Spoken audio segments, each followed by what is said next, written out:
Hello student, welcome to my YouTube channel study time with Ravi.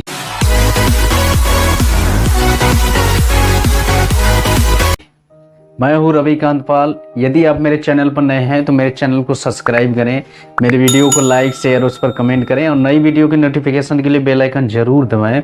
तो आइए आज एक टॉपिक लेके आऊँ, क्लास 10th के मैथमेटिक्स टॉपिक है दो चरों में रैखिक समीकरण युग्म, linear equation in two variables. तो आइए हम लोग जानते हैं कि दो चरों में रैखिक समीकरण क्या होता है, उसके मानक रूप क्या होते हैं, जनरल फॉर्म क्या होते हैं।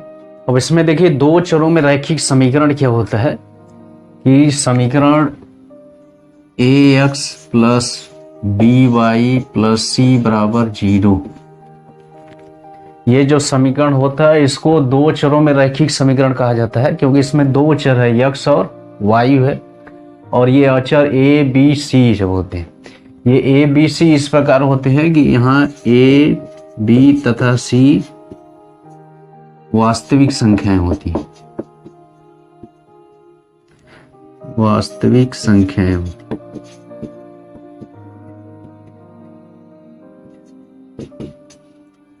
और A and B not equal to 0, यानी 0 के बराबर नहीं होना चाहिए। ये दोनों अचर ए और बी, जो कांस्टेंट ए और बी होते हैं वो 0 के बराबर नहीं होना चाहिए, लेकिन तीनों कांस्टेंट ए और बी सी रियल नंबर होने चाहिए, वास्तविक संख्याएं होनी चाहिए। तो ये जो दो चरों में रैखिक समीकरण होते हैं इनके हल एक युग्म के रूप में होते हैं, यानी x के लिए भी उनका कुछ मान होता है, y के लिए भी उनका मान होता है, अर्थात x के लिए तथा y के लिए दोनों मानों के लिए ये समीकरण के दोनों पक्ष बराबर होने चाहिए, यानी बायां पक्ष दाएं पक्ष के बराबर होना चाहिए। जैसे हम लोग लेते हैं दो चरों में रैखिक समीकरण का उदाहरण लिया जाए x प्लस वाई बराबर 2, तो इस समीकरण को संतुष्ट करने के लिए इसके दो हल संभव हैं। एक है x का मान 1 हो सकता है और y का मान भी 1 हो सकता है। दोनों के लिए x बराबर 1 के लिए y बराबर 1 के लिए दोनों पक्ष बराबर होते हैं, तो इस तरह से कहा जाता है कि ये जो मान होते हैं इस दिए गए दो चरों के रैखिक समीकरण के हल होते हैं। तो इसमें दोनों चरों का एक साथ मान इसमें प्रदर्शित करेंगे 1 और 1, तो ये हल युग्म कहलाते हैं, यानी समीकरण के जो हल होते हैं वो युग्म के रूप में होते हैं। तो इसको देखिए जब ज्यामितीय दृष्टि से देखा जाएगा तो x प्लस वाई बराबर 2 का जब ग्राफ खींचा जाएगा, उसको प्रदर्शित किया जाएगा, तो एक सरल रेखा प्राप्त होती है और उस सरल रेखा पर ये बिंदु 1 और 1 स्थित रहता है। अर्थात हम लोग कह सकते हैं कि किसी भी दो चरों के रैखिक समीकरण का जो हल होता है उस समीकरण द्वारा प्रदर्शित रेखा पर स्थित होता है। इसके विलोमता भी कर सकते हैं, विपरीत भी कर सकते हैं कि कोई बिंदु उस रैखिक समीकरण दो चरों वाले रैखिक समीकरण द्वारा प्रदर्शित रेखा पर स्थित है, तो वे दोनों बिंदु या वे बिंदु उन समीकरण का हल कहलाएगा। तो ये होता है दो चरों के रैखिक समीकरण के बारे में, उसके हल के बारे में। अब इसमें दो चर x तथा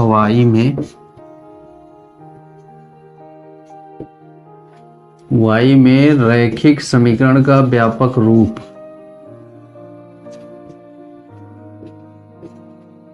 रैखिक समीकरण का व्यापक रूप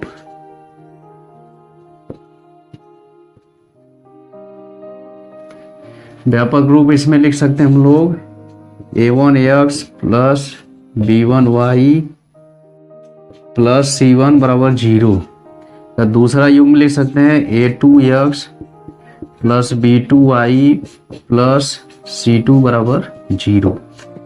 ये दोनों ही कहलाते हैं दो चरों में रैखिक समीकरण युग्म कहलाते हैं। तो इस तरह से इनको प्रदर्शित किया जाता है व्यापक रूप में। अब इन दोनों रैखिक समीकरण युग्म के हल जो होते हैं एक दूसरे से संबंधित होते हैं। इनके हल की संख्या में, यानी कितनी संख्या में हल इसके प्राप्त होंगे या हल युग्म प्राप्त होंगे, उससे संबंधित इसमें 3 शर्तें होते हैं। तो आइए उन तीनों शर्तों के बारे में हम लोग जानते हैं। अब इसमें दो रैखिक समीकरण a1ax plus b1y plus c1 बराबर 0 तथा a2ax plus b2y plus c2 बराबर 0 के लिए इसमें तीन शर्तें होती हैं। पहला शर्त है यदि इनके जो कांस्टेंट हैं, तीनों कांस्टेंट हैं, उनका अनुपात यदि a1/a2 not equal to b1/b2, यानी पहले दो कांस्टेंट हैं उनका अनुपात यदि बराबर नहीं है तो रेखाएं एक बिंदु पर प्रतिच्छेद कर सकती हैं। यानी दोनों रेखाएं एक दूसरे को एक ही बिंदु पर इंटरसेक्ट करेंगी तो वहां उसका अद्वितीय हल होगा। अद्वितीय का मतलब यूनिक सॉल्यूशन होगा, केवल एक ही हल संभव हो सकता है। यानी जिस प्रतिच्छेदन बिंदु पर जिस बिंदु को काटेंगे वही उनका हल कहलाएगा। फिर दूसरा शर्त है यदि a1/a2 बराबर b1/b2 बराबर c1/c2, यानी तीनों कांस्टेंट का रेशियो एक दूसरे के इक्वल है, बराबर है, तो रेखाएं संपाती हो सकती हैं। यानी सभी रेखाएं एक ही बिंदु से होकर जाएगी, यानी दोनों रेखाएं एक ही रेखा को प्रदर्शित करेंगी, इसको संपाती कहा जाता है। तो उसके हल अपरिमित हल होंगे, यानी अनंत हल होंगे, इनफाइनाइट सॉल्यूशन होंगे, यानी जो हल युग्म होंगे उनकी संख्या बहुत अधिक रहेगी। तो दोनों रेखाएं संपाती का मतलब होता है कि दोनों रेखाएं एक ही रेखा को प्रदर्शित करें, तब उनको कहा जाता है संपाती रेखाएं। तीसरा है यदि a1/a2 equal to b1/b2 not equal to c1/c2, तब रेखाएं समांतर हो सकती हैं, एक दूसरे के पैरेलल हो सकती हैं, और उनको कहा जाता है, उन समीकरणों को कहा जाता है असंगत समीकरण युग कहा जाता है, इनकंसिस्टेंसी इक्वेशन बोल जाता है, इनकंसिस्टेंस इक्वेशन बोल जाता है। यानी उनके हल संभव नहीं है, यानी उनकी स्थिति ऐसी होती है उनको हल नहीं किया जा सकता है, उनके हल प्राप्त नहीं कर सकते। तो ये तीनों स्थितियां इसमें होती हैं। इस तरह से दो चरों वाले रैखिक समीकरण युग्मों के हल संबंधी इसमें तीन स्थितियां होती हैं। इन्हीं तीनों स्थितियों से उनके सॉल्यूशन के बारे में हम लोग डिस्कस कर सकते हैं। तो आइए इससे संबंधित कुछ महत्वपूर्ण प्रश्नों के बारे में हम लोग जानते हैं, जिसके द्वारा ये जो तीनों शर्त होता है और स्पष्ट हो सकता है। इसमें पहला प्रश्न लेके आए हम लोग, ग्राफ द्वारा जांच कीजिए कि समीकरण युग्म x प्लस 3y बराबर 6 तथा 2x माइनस 3y बराबर 12 संगत है। यदि ऐसा है तो उन्हें ग्राफ द्वारा हल कीजिए। तो ये दिया गया है कि जांच करना है कि समीकरण ये संगत है और उन्हें ग्राफ द्वारा हल भी करना है। तो सबसे पहले इसको ग्राफ बनाएंगे, दोनों समीकरण को प्रदर्शित करने वाला। तो इसमें हो जाएगा, जैसे पहला समीकरण है x प्लस 3y बराबर 6 है, दूसरा है 2x माइनस 3y बराबर 12। तो इसको ग्राफ बनाने के लिए x और y के विभिन्न दो मान चाहिए। तो यहाँ से हम लोग एक टेबल बना लेंगे, दोनों के मानों के लिए अलग अलग।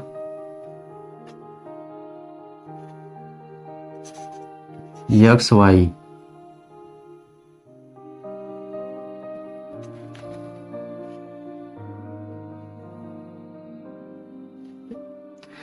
तो x का मान जब 0 रखेंगे इसमें, तो x का मान 0 रखेंगे तो y का मान आ जाएगा, यहाँ से हल करेंगे ये 0 हो जाएगा, y बराबर आ जाएगा 2 आ जाएगा।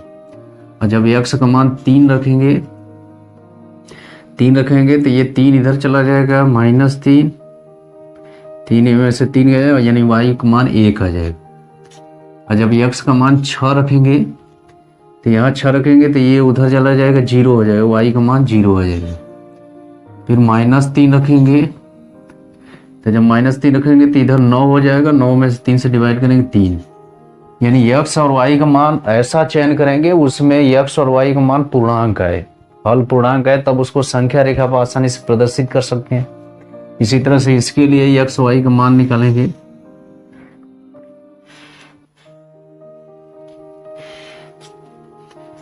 x y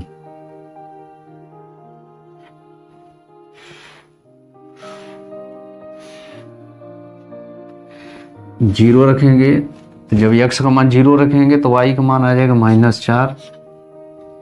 जब x का मान 3 रखेंगे तो 3 दूना 6, उधर जाएगा 6 बचेगा माइनस हो के, यानी -2 आ जाएगा।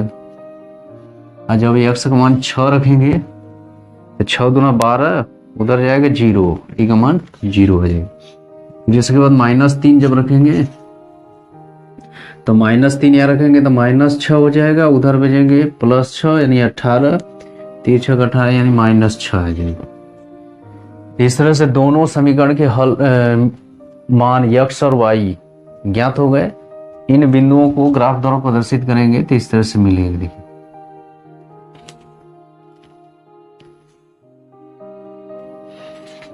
ये x अक्ष है, ये y अक्ष, ये मूल बिंदु।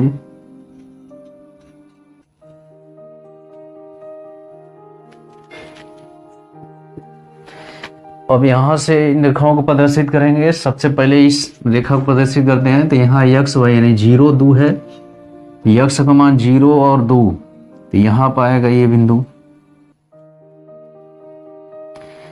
फिर इसके बाद 3 और 1 आएगा, 3 x पर 3। इसको ऐसे दिखा सकते हैं, इसका मान दिखाते हैं 1 2 3 4 5 6। एक उचित पैमाना मान के यहाँ मान इसका प्रदर्शित कर सकते हैं।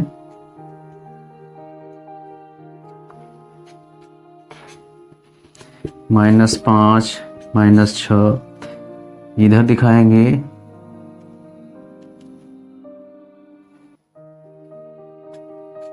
एक 2 3 4 5 इसी तरह से दिखा देंगे।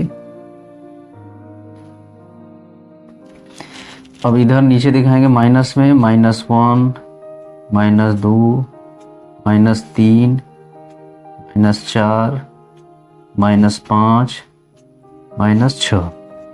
तो सबसे पहले इसका प्रदर्शन करेंगे। तो 0 2 ये बिंदु आएगा, तो 0 2 ये वाला बिंदु हो जाएगा। फिर इसके बाद 3 और 1, तो 3 इधर हो गया, 1 इधर हो गया, तो इसको मिलाएंगे तो ये वाला बिंदु मिलेगा। फिर 6 0 होगा, x का मान 6, y का मान 0, तो ये बिंदु मिल जाएगा। फिर इसके बाद -3 और 3, -3 और 3 इसमें आ जाएगा, -3 ये और 3 ऊपर, यानी इस बिंदु पर मिलेगा यहाँ पर। ये चारों बिंदु मिल गए। अब इस चारों बिंदु को मिलाएंगे तो एक रेखा मिलेगी। तो ये जो रेखा होगी सीधी रेखा होगी। इस तरह से इसको प्रदर्शित कर सकते हैं।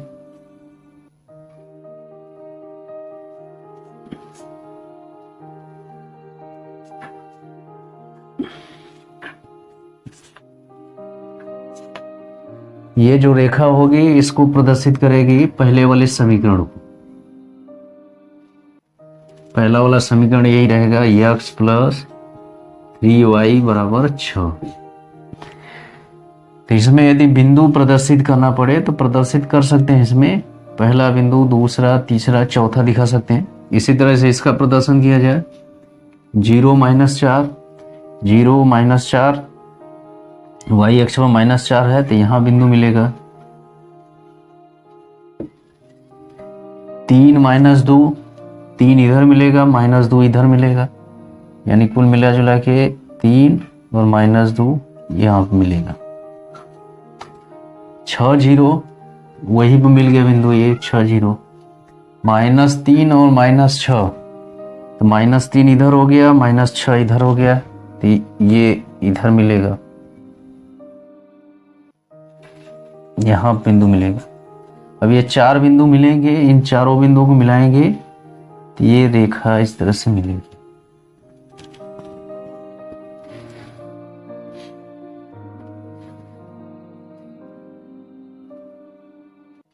तो ये जो रेखा होगी ये दूसरा समीकरण को प्रदर्शित करेगी, 2x - 3y = 12।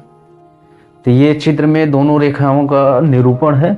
तो दोनों रेखाएं एक दूसरे को इस बिंदु को प्रतिच्छेदित कर रही हैं। इस बिंदु का निर्देशांक है 6 0।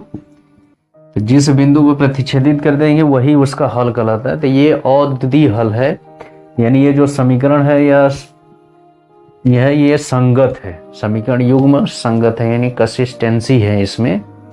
तो उसका हल क्या होगा, ग्राफ द्वारा इन्हें हल करना है। तो इसका ग्राफ हल होगा यही 6 और 0, x का मान 6 और y का मान 0। तो इस तरह से ऐसे प्रश्नों को हल किया जाता है। अब इसमें दूसरा प्रश्न हल करेंगे हम लोग कि रोहन एक स्टेशनरी की दुकान में गया और 9 रुपये में 2 पेंसिल तथा 2 रबड़ खरीदा। फिर इसके बाद है रोहन का दोस्त राकेश ने भी 18 रुपये में 4 पेंसिल तथा 6 रबड़ खरीदा। इस स्थिति को बीजगणितीय रूप में व्यक्त कीजिए, यानी दो चरों के रैखिक समीकरण में व्यक्त करना है। तो इसमें 2 सामग्रियां हैं, पेंसिल और रबड़ है। तो उसको लिख सकते हैं हम लोग कि माना एक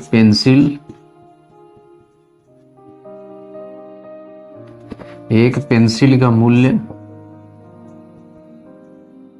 x रुपए तथा एक रबड़ का मूल्य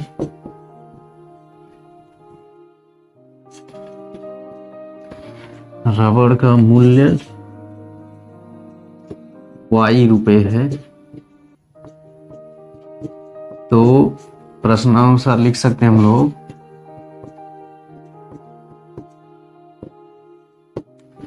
प्रश्नानुसार लिख सकते हैं कि जो रोहन है वो 9 रुपए में 2 पेंसिल खरीदा और 3 रबड़ खरीदा। तो 2 पेंसिल खरीदा तो कितना रुपया उसको देना पड़ेगा, 2x। एक पेंसिल के दाम x रुपए है तो 2 पेंसिल का 2x प्लस रबड़ खरीदा, 3 रबड़ खरीदा तो एक रबड़ का मूल्य y रुपए है। तो 3 रबड़ का हो जाएगा 3y, और दोनों को मिला के कितना रुपये आएगा, 9 रुपये आएगा। इसी तरह से रोहन के दोस्त राकेश ने भी 18 रुपये में 4 पेंसिल खरीदा। तो 4 पेंसिल का मूल्य हो जाएगा 4x और 6 रबड़ का मूल्य हो जाएगा 6y बराबर 18 हो जाएगा। तो ये बीजगणितीय रूप में इस तरह से प्रदर्शित किया गया है उनके स्टेशनरी की दुकान पर रबर और पेंसिल खरीदने में। अब इसको 2 चरों के रैखिक समीकरण युग्म में कहा जाता है, उनको बीजगणितीय रूप में इस तरह से प्रदर्शित किया जाता है। अब इसमें अगला प्रश्न है कि k के किस मान के लिए निम्न रैखिक समीकरणों को युग्म के अपरिमित रूप से अनेक हल होंगे। 2 समीकरण इसमें दिया, kx plus 3y minus k minus 3 equal to 0, 12x plus ky minus k बराबर 0। तो इसमें हम लोग जानते हैं कि इनके जो गुणांक होते हैं जनरल समीकरण से इसकी तुलना करेंगे। तो इसमें गुणांक आता है a1 b1 c1 होता है, a2 b2 c2 होता है। तो यहां से हम लोग लिख सकते हैं, यहाँ a1 अपान a2 का मान, यानी इस गुणांक का अनुपात होता है k बटे 12 होगा, और इनके गुणांक का अनुपात b1 बटे b2 बराबर होगा 3 बटा k, तथा लास्ट में c1 अपान c2 का मान होगा k माइनस 3 अपान k हो जाएगा। तो हम लोग जानते हैं कि अपरिमित हल के लिए अपरिमित, यहां लिखेंगे रैखिक समीकरणों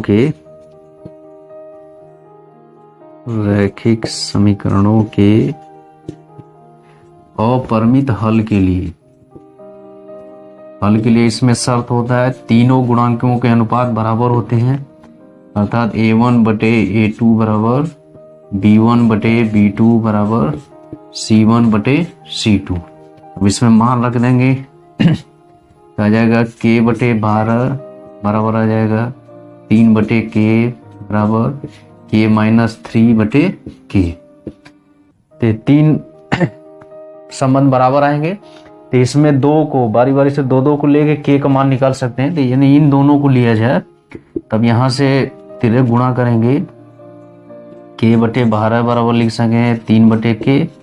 तो यहाँ तिरे गुणा करेंगे तो k स्क्वायर बराबर हो जाएगा 36 हो जाएगा, इसलिए k बराबर आ जाएगा प्लस माइनस 6 आ जाएगा। और जब इन दोनों लास्ट को लेंगे सेकेंड और थर्ड को, तो यहाँ से क्या हो जाएगा, तथा 3/k बराबर हो जाएगा k माइनस 3/k में 3 गुणा करिए, k का इसमें करेंगे k स्क्वायर माइनस 3k बराबर 3k आ जाएगा। इसको इधर लाइए तो कितना हो जाएगा, k स्क्वायर माइनस 6k बराबर 0 हो जाएगा, या इसमें k कॉमन लेंगे तो k माइनस 6 बराबर 0। तो यहाँ से k का 2 मान आएगा, k का मान यहाँ से 0 भी आएगा 6 भी आएगा। तो यहाँ एक -6 भी आया, तो इस तरह से k का मान 3 आ सकता है। तो इसमें देखा जाएगा ये जो शर्त होता है k का मान तीनों में बारी बारी से रखेंगे। जैसे यहाँ 6 रखेंगे तो 1/2 आ जाएगा, 6 रखेंगे 1/2 आ जाएगा, 6 यहाँ रखेंगे 3 माइनस 1/2, यानी 6 के लिए k बराबर 6 के लिए इन समीकरणों के जो हल होंगे अपरिमित होंगे यानी अनंत होंगे। तो इस तरह से ऐसे प्रश्नों को हल करते हैं। अब इसके बाद अगला प्रश्न इसमें देखेंगे कि समीकरण x माइनस वाई प्लस 2 बराबर 0 और 4x माइनस वाई माइनस 4 बराबर 0 के युग्म का आलेख खींचिए। इस प्रकार खींची गई रेखाओं और x अक्ष से बने त्रिभुज का क्षेत्रफल ज्ञात कीजिए। तो सबसे पहले इन रैखिक समीकरण युग्मों का ग्राफ खींचेंगे, फिर उसके बाद देखेंगे x अक्ष के साथ उसका त्रिभुज बनेगा तो उसका क्षेत्रफल ज्ञात करेंगे। तो देखिए इसका ग्राफ कैसे खींचेंगे, आलेख कैसे खींचेंगे। यहाँ है x माइनस वाई प्लस 2 बराबर 0 पहला समीकरण है, दूसरा है 4x माइनस वाई माइनस 4 बराबर 0। तो इसके लिए वही बताया ना कि x और y के दो विभिन्न मान रखेंगे और उसकी सहायता से ग्राफ खींचा जाएगा। इसमें x और y के दो विभिन्न मानों के लिए सारणी बनाएंगे, 2-3 मान इसमें रखेंगे, ज्यादा इसमें नहीं रखा जाता है, 2-3 मान रख के बस ग्राफ दिखा देंगे। तो यहाँ जब x का मान जब 0 रखेंगे, x का मान 0 रखेंगे तो y का मान 2 आ जाएगा, और जब x का मान 2 रखेंगे, अब इन्हीं मानों यानी गुणांकों या कांस्टेंट के हिसाब से रखा जाता है कि जो x और y के युग्म के मान आए एक पूर्णांक के रूप में वास्तविक संख्या की में। तो x का मान जब 2 रखेंगे तो 2 और ये 2 4 हो जाएगा, उधर भेजेंगे तो 2 का y का मान 4 हो जाएगा। फिर इसके बाद -2 रखेंगे तो -2 रखेंगे, 2 से कैंसिल होगा, y का मान 0 आ जाएगा। इसके लिए देखिए x और y का मान निकाल लीजिए इसी तरह से।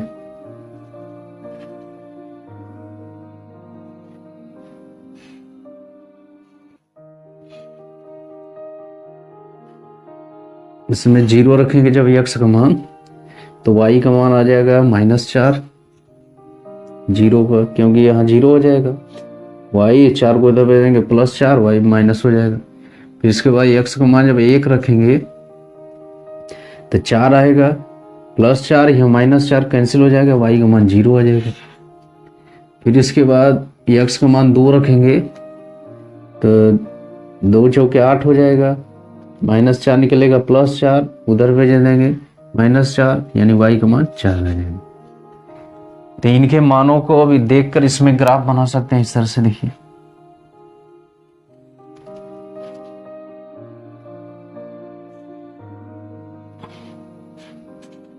ये x अक्ष हो गया, ये y अक्ष हो गया।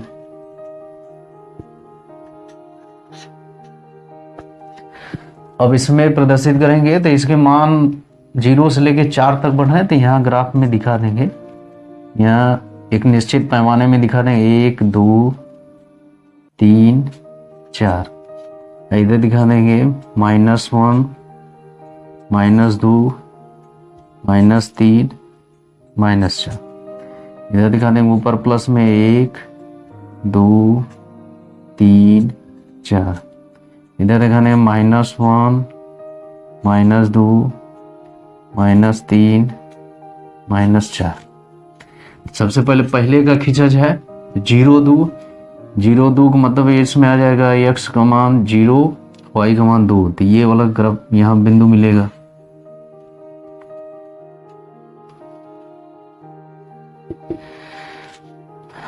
फिर इसके बाद 2 और 4 दिखाया, 2 इधर 4 ऊपर हो गया, यानी इसके सीध में आएगा, यहां बिंदु आएगा।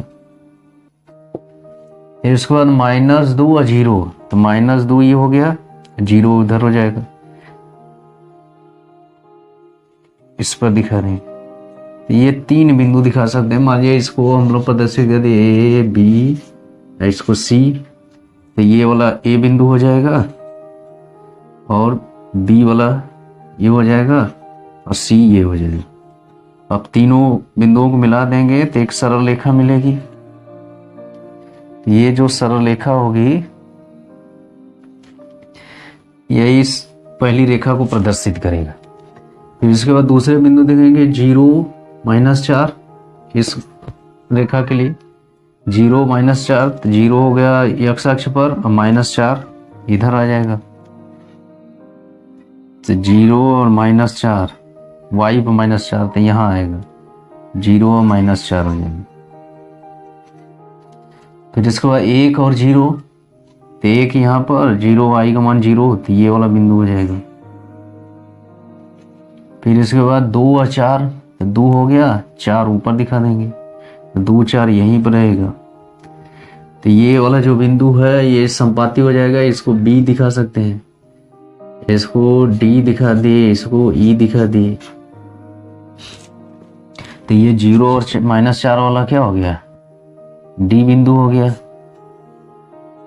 फिर इसके बाद 1, 0 वाला E बिंदु हो गया। अब B वाला संपाती है 2, 4 पर, ये ऐसे मिला देंगे इसको, ये रेखा मिलेगी इस तरह से, ये ग्राफ मिलेगा इस तरह। ये दोनों रेखाएं एक दूसरे को काट रही हैं इसी B बिंदु पर।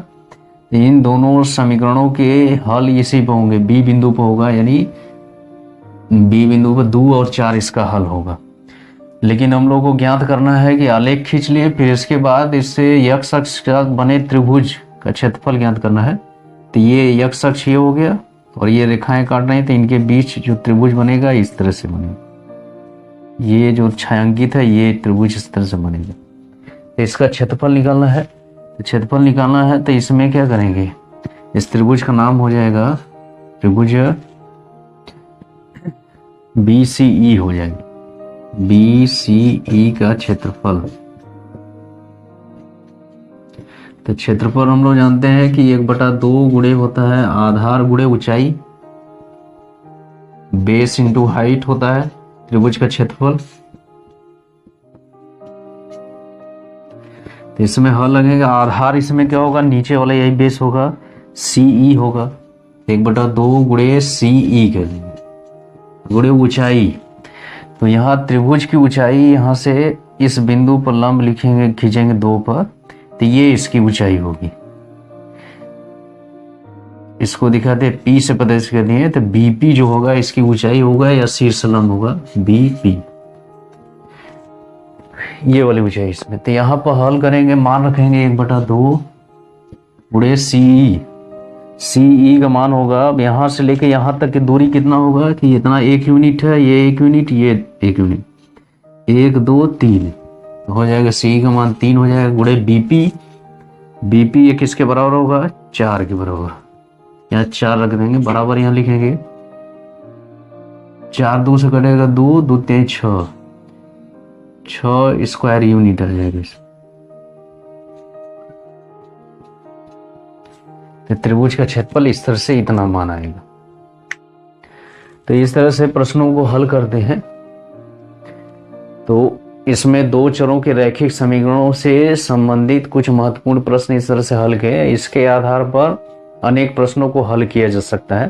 तो आज के लिए बस इतना ही, अब इसके बाद नए टॉपिक के साथ आएंगे, तब तक के लिए धन्यवाद।